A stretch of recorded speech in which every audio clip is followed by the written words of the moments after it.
things play itself out.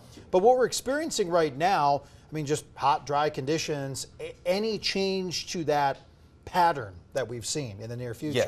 Yes. By the end of the week, monsoonal rain heading our way, and that'll cool down the temperatures quite a bit. But we still have a peak of this heat wave heading our way for at least the northern part of the state tomorrow. Some general ease of the heat tomorrow for southern Utah, which is good news. The winds for the most part haven't been terrible today, but they're still a little bit gusty in many areas, including out further towards the east, Duchesne, through the Price area, seeing over 20-mile-per-hour wind gusts up northward through the Rock Springs area, some gusty winds in Tooele. And look at this. We were watching this earlier. It's been weakening quite a bit. No more lightning with it. We've got one rain shower pushing through the Brigham City area as it slides out towards the east, back out towards the west. A lot of this evaporating before it reaches the ground. So we've got a few showers out there, not going to amount to much, but something we're tracking this evening. And that's also bringing in some cloud coverage here across the northern end of the Wasatch Front, including here in Salt Lake City. 96 right now after reaching a high temperature of 99 degrees. Even by 10 p.m., it's still pretty hot at 87.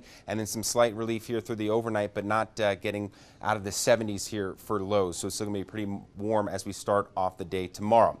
Coming up, what we are tracking, the dangerous heat, how long that lingers for, how intense it gets tomorrow. Fire danger, unfortunately, increases as we get into the day tomorrow. We'll highlight those specific areas. And we're tracking a midweek cold front. We'll talk about if it'll bring us some relief, but also maybe some rain showers and some thunderstorms. And of course, that monsoonal rain chances that we'll see. That's coming up in my first alert weather forecast. It's not as important as our lives and happiness and all that. It's a big loss for sure, but we rebound. The Deer Creek fire started 4 days ago in the LaSalle community, just 18 miles south of Moab. That was Brian Ballard, who you just heard from there. He owns the Wolf Springs Ranch, an off-grid vacation cabin rental property, a wedding venue in the foothills near Old LaSalle. He started his day completely normal until he received a call from people nearby of a fire that had just sparked in the area. He actually sent us the initial pictures and videos that we aired late last week right here on 2 News. About an hour later, he was rushing to pack a few clothes after being told to evacuate. We're off the grid. We're totally solar. Everything's just really pretty up there. It was about 3 days ago. But I think the fire, of course, is with the breeze and all, just got way out of hand and just started heading east. And I had some people give me a call and asking if everything was okay because they got word that the fire was there. And I told them they shouldn't have to worry too much because the fire is way away from their concern. And so it went very quickly from there. You know, probably within maybe 45 minutes of that, we got word that they were wanting to have everybody, evacuate the properties up there. And so we hurried up and grabbed a handful of things that we could find and to get out of there. When I got to my home, and my mind went blank, totally blank. I don't know what it is, but I went in there and I just grabbed a handful of clothes and put them in a bag. And I looked all around and saw the things that were nice and pictures and things that might mean something to you, but you just walk away from it and hope for the best. Not as important as life. And your mind does go blank. Well, a couple days later, Brian's still with a good attitude, a good head on his shoulders after the devastation. The firefighters contacted Brian actually 2 days later on Saturday morning. They asked him if they could join him and join them at his property to set up what they were calling a safe zone, so where crews could stage and have a safety point if conditions worsened. And he took me up to the property and wanted to show me where they planned on putting what they did is they created a safe zone, what they call a safe zone. And it's kind of like maybe an acre of land they clear. So in case something happens, they have a place to resort to. And I was up there and I went up there, actually fed my animals and did a couple of things like that. And to our north, probably about a mile, maybe a little more than a mile, is what we call a dark timber area, which is very thick pines, ponderosas, big timber, and was not much of a concern. And there was some fighting going up there with the aircraft, but it was up there a ways. But within a few minutes of being up there, we could see that it started to flare quite heavily. So some of the firemen that were near my place there, we started just to kind of watch it, and and see how that was playing out. It became enormous in just probably a 10-minute period. So big of a fire that we could feel the heat. Well, we'll show you more of this video here in just a few minutes. Ballard says at least 2 of his cabins are gone, potentially more. He plans to get up there maybe tonight or tomorrow to try and survey his property. He told me they were occupied just a day or 2 prior by guests, people that love coming back to the ranch year in and year out to get a little slice of what they have to offer there off the beaten path. He says his neighbors who live there full time lost everything. The noise was unbelievable, but it started to develop into what looked like a tornado. And it just started getting out of hand. You've seen the videos of that. We were taking pictures of it. And right away, the fire chief, that one of the commanders that I was with, he told everybody, he says, to the safe zone, everybody, get to the safe zone as quick. I thought maybe he was just a little premature with that. And so everybody gathered up and went ahead over to the safe zone, which was maybe 1,000 feet away or less. And we all kind of gathered in that spot. And all of a sudden, within, I would say maybe 10 minutes, that what had developed, what was looking like a tornado, turned into one very quickly. I looked up and I could see part of one of my cabins flying up in the air, and I just didn't understand how that could be a tornado right now. I mean, we were just in a fire, right? And so it quickly became something that we experienced. That it came right over the top of us, and I could feel myself being lifted off. I was hanging onto the mirror of the fire truck, and I was just thankfully I could hang onto that mirror, and debris was just passing by us, drawing the oxygen to the fire, and we were in the middle of it. We all of a sudden realized that we were in the middle of this tornado, and all the cabins prior to this time when this tornado hit were okay. Everything was okay, and the cabins are maybe half a mile away, but I can see them. Some of mine are over here too, on the ranch. And I would guess that the tornado lasted probably, I'd like to guess and say 10 minutes, maybe, as we couldn't see. It was black, but it was tremendous. And everything around us is burning. Everything that's outside of the safety zone is burning. I can see the oak brush is burning, and everything is aflame. And I'm just thankful that the chief had the wisdom to get everybody back. So after the fire, probably 10 minutes, Bluesky came back. Every cabin that we could see was aflame. And I mean, they were big cabins, and they were on fire to the point where you couldn't put them out. You couldn't put the fires out. And so we were fortunate. We were able to drive out. I took some pictures of it, but it was a big enough tornado that it was rocking the vehicles, ready to it was just that close. I would estimate the winds are over 100 miles an hour easy, and it was all started. And by the way, when this started, there was only a breeze. There wasn't even a breeze. There wasn't even the you'll see even nothing is going on except for that fire itself created all of that tornado. It was massive, and very quick. It was lighting everything on fire within as it spun around. Even some of the grass in front of the cabins wasn't burned. It just took the structures. And one of the connexes that we had actually put in front of one of the cabins up there, we put a nice connex that she had ordered. It lifted it up and threw it 1,100 feet. And they're pretty heavy. These connexes are several ton. And so it was quite the experience. We were glad to get out of there. And, that's pretty much what happened. Everything burned. How many cabins did you lose, Bry? I lost two right away, and I'm not sure about how many I've lost down in my canyon. I've got 3 or 4 down there, and I know that some of them were burned. I know the roof was tore off one of them. I lost a big piece of equipment that was there. It got burned up. But some of the people that actually lived there, they lost more because they lived there. And it was just a devastation. It happened so quickly. The noise and the heat, we could feel the heat from a mile away. That's how big that was. I can't even explain it.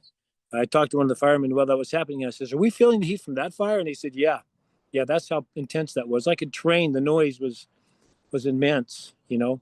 But what was surprising is how quickly it was on us. That's what amazed me is that everything it twisted into was burning out immediately, you know. And just to set these cabins on fire so quickly, because, like I said, 10 minutes, maybe more, maybe 15 minutes of that tornado as it was coming around us, you know, and all that. But by the time that had gone away, there was no hope for any of them. Well, Brian has an immense amount of gratitude for the firefighters that are out there right now, by the way. This is still a very active situation. Wanted to bring in meteorologist Sean Kelly to help us better understand the vortex, the fire whirl, the pop term, firenado. What happened here? Well, let me just start with, this is just showing the extreme power of nature and what it can be and just how dramatic it is. These firenados are extremely dangerous. They're hard to predict, and again, it's very, very difficult to fight these wildfires and these firenados. Now, a firenado and a tornado, though it is the same process, they don't start by the same thing. For a tornado, a true tornado, you need a thunderstorm, a supercell. But for this firenado, what we have here is intense heat. Intense heat. So with intense heat from the wildfires, that creates rising air. That rising air vertically must come down. So now you have rising air and then dropping air, this vertical column. Now you have winds outside of the firenado that are pushing it horizontally. That creates that little vertical movement of the air to tilt, and now you have horizontal spinning within the atmosphere here. So intense heat causes these firenados, and they are absolutely devastating and very unique and extremely destructive. Thank you, Sean. Something I had heard from some of the firefighters that were out there, one of them who was physically in it, saying it was so intense, and some of the crews out there saying it's the most intense fire whirl activity they had seen in decades. Thank you for the explaining. He was mentioning these firenados can get as strong as 100-mile-per-hour winds, so extremely destructive. And it was destructive. We will see how destructive after they're able to get a better sort of feel for that fire right now. Still very active. Sean, thank you. Coming up on Arc Salt Lake, evacuation notices remain in effect this evening as Utah's newest large wildfire, the Monroe Canyon fire, continues to burn. We'll hear from Sevier County residents who fear for the place they call home.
To Sevier County now, residents of Monroe are keeping a close eye on a plume of smoke and flames burning near their small town. Krista McPeak in Sevier County with the latest.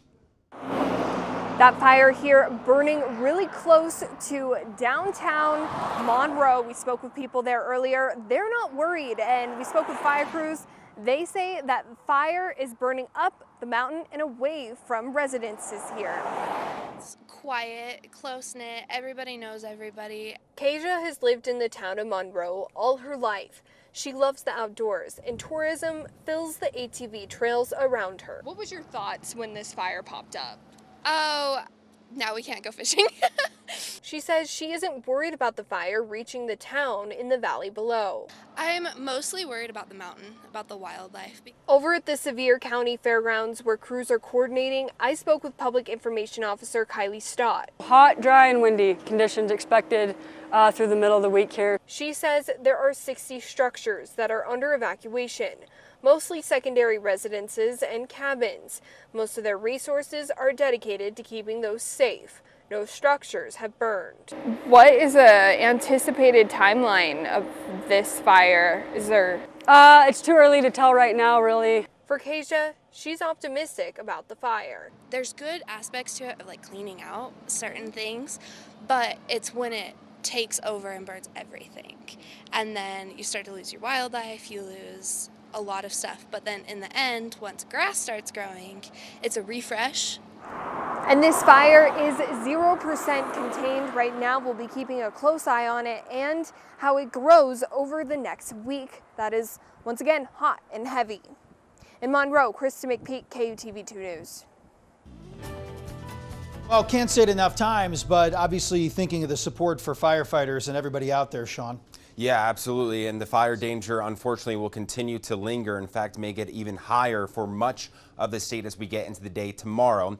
However, there's some good signals here for some increasing rain chances, especially for southern Utah as some monsoonal moisture works its way in across the southern half of the state. So that'll be nice to see. But again, we have to be extra vigilant, especially tomorrow with some stronger winds rolling in and this intense heat still lingering. 99 degrees, that's the official high so far today. Tomorrow will likely be even hotter across the Wasatch Front. Currently still at 97 degrees in Delta through Milford, 108 in St. George, 101 in Page. And because of the intense heat, especially down into Washington County, we continue to have an extreme heat warning with temperatures nearing that 110 threshold, but also because the overnight lows will continue to not cool down all that much. That's when it becomes dangerous, when your body can't cool off through the overnight hours, especially for those who don't have AC. So again, this is for Zion, Springdale, and to the Ivins area, St. George as well. It will get a little bit better as we get into the day tomorrow with temperatures cooling off a few degrees for you there.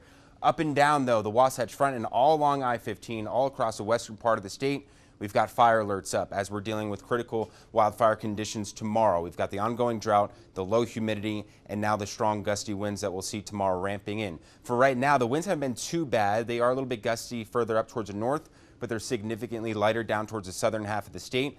Watch tomorrow morning, the winds will calm, but then they ramp in out of the southwest by tomorrow afternoon and through the evening hours, with even a few isolated thunderstorms that could trigger some stronger wind gusts in excess of 40 miles per hour. So we have to watch out for that and even the lightning that some of those dry thunderstorms could bring in.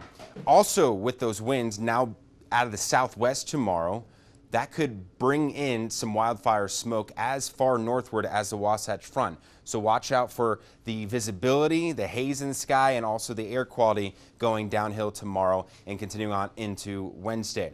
Across the state, the majority of us, 99% of us, are dry. We do have one weakening thunderstorm that is now just a rain shower pushing pretty quickly here through the Brigham City area. That will last through the next 30 minutes or so with the weakening shower back behind it. And that's really about the extent of the rain for today. Tomorrow, however, the Storm Prediction Center has placed us in a 1 out of 5 risk for a few isolated strong to severe thunderstorms, with the primary risk more so being the lightning and the damaging winds that we could see with it. Here's that cold front that'll be moving in. Here's a look at those thunderstorms. Could even see that across the Wasatch Front through the Logan area, though it's a low chance, and then another low chance for a few afternoon thunderstorms as we get into Wednesday as well.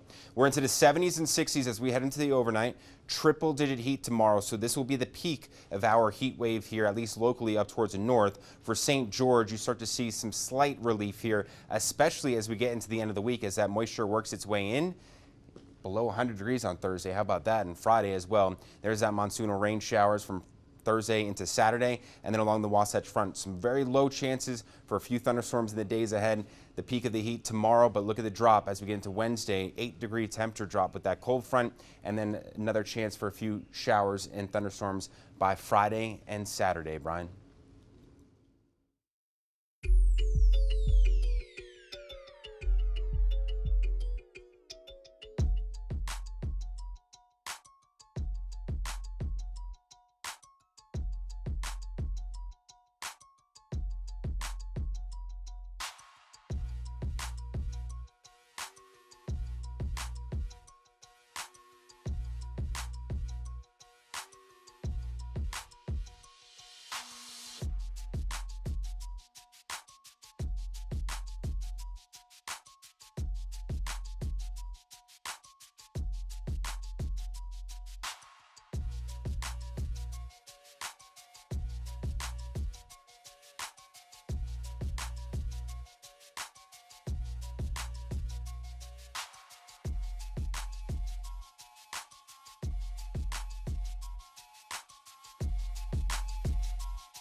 Get ready for the hottest day of this heat wave tomorrow across the Wasatch Front, and then a cold front as we get into the middle of the week. 8-degree temperature drop. All right, we'll take that.